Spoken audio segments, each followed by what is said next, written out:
بسم الله الرحمن الرحيم والشمس وضحاها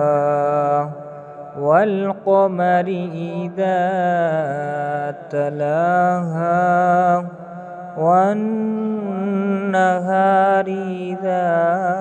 جلاها والليل إذا يغشاها والسماء وما بناها والأرض وما طحاها ونفس وما سواها فألهمها فجورها وتقواها